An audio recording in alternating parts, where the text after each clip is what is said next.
دوركم درجاجة بالبخورة دوركم نادعته الرجلة يا ابويا حديروا كيفنا حنانا وتعذبوا في الغرامة مالي حديروا كيفنا حنانا وتفهموا في الكلام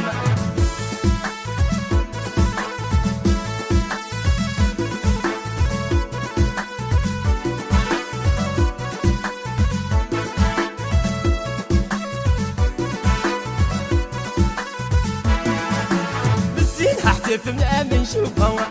نمشي لها طيح الروح نمشي لها ابويا ولات الخانه